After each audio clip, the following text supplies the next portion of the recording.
MQM का वफाकी हुकूमत से अलग होने का इम्कान। ज़राए के मुताबिक एमक्यूएम पाकिस्तान ने एमएनए से इस्तीफे तलब कर लिए। खालिद मकबूल सिद्दीकी की जानिब से आज रात अहम ऐलान मुतवक्को। वज़ीर आज़म का खालिद मकबूल सिद्दीकी से राबिता, आज रात तक तहफ़्फ़ुज़ात दूर करने की यकीन दहानी करा दी।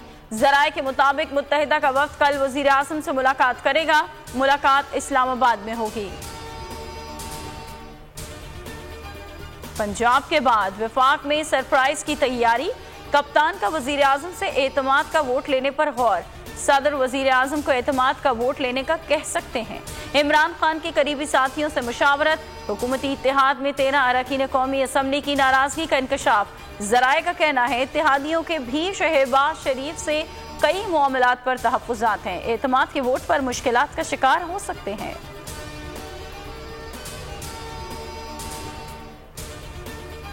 नई इस्टेब्लिशमेंट इनका बोझ नहीं उठा सकती। पंजाब के फौरी बाद केपी असम्बली तहलील कर देंगे। ये निगरान सेटअप को तूल नहीं दे सकते। इमरान खान के एंकर पर्सन से मुलाकात में गुफ्तगू। कहा हो सकता है काफ लीग आगे जाकर तहरीक इंसाफ का हिस्सा बन जाए। एक वक्त ऐसा लग रहा था 186 अरकान पूरे नहीं हो पाएंगे, मगर मोनस इलाही ने बहुत अच्छा किरदार अदा किया। निगरान सेटअप पर जमान पाक में मुशावरत। फवाद चौधरी ने कहा गवर्नर 48 घंटे का इंतजार ना करें, तहलील का नोटिफिकेशन जारी करें। हमजा शहबाज से राबता किया जा रहा है। निगरान हुकूमत के लिए नाम मांगे जाएंगे। उम्मीद है ऐसे नाम दिए जाएंगे जो शफाफ इंतखाबात कराने के अहल होंगे। पंजाब असम्बली की तहलील में कोई रुकावट ना डाली जाए। शहबाज शरीफ की ज़ेर सदारत इजलास की अंदरूनी कहानी। इजलास में सूबाई असम्बली के इंतखाबात आइन के मुताबिक कराने की तजवीज़ दी गई। नवाज शरीफ और मरीम नवाज की वापसी निगरान सेटअप के क़याम से मशरूत करार।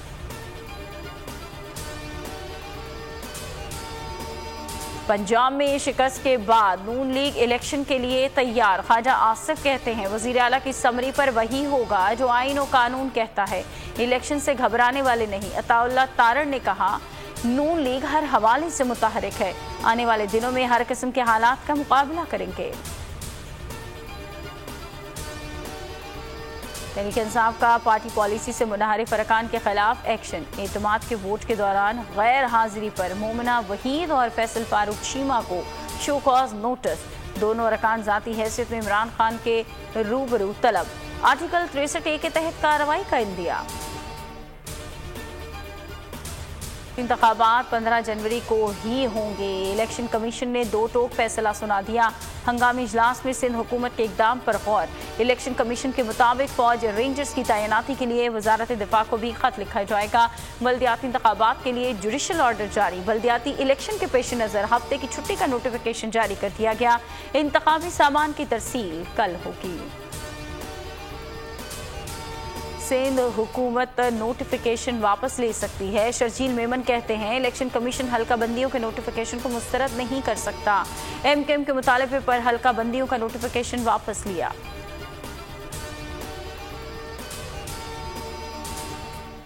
न्यूजीलैंड ने पाकिस्तान के खिलाफ वनडे सीरीज जीत ली। मेहमान टीम ने तीसरा मैच 2 विकेटों से जीत लिया। पाकिस्तान ने पहले खेलते हुए 281 का हदफ दिया।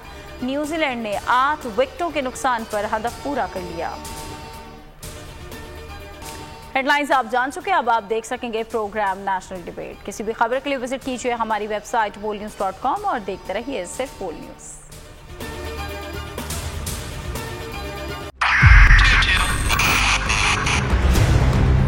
2022 बहुत सारे तोहफे भी देके गया पाकिस्तान की आवाम को। पाकिस्तान की आवाम को एक तोहफा ये दिया कि आवाम को पता चल गया कि पाकिस्तान का मीडिया क्या है। साल 2022 में सबसे ज्यादा देखे जाने वाला चैनल बोल न्यूज रहा नंबर 1। हमने बहुत सारे शोज और ट्रांसमिशंस की। पूरा साल मुसलसल जदोजहद में निकल गया कि ये वोट ऑफ कॉन्फिडेंस के पीछे कौन लोग थे। तोड़े रेटिंग के सभी रिकॉर्ड। सोशल मीडिया पर भी सबसे ज्यादा तेजी से 2.4 बिलियन व्यूज का संगे मील अबूर किया। एंकर्स को भी आवाम में सबसे ज्यादा मकबूलियत मिली और सोशल मीडिया पर भी बोल रहा सब पर भारी। सब्सक्राइब करें और बेल दबाएं ताकि कोई खबर रह न जाए।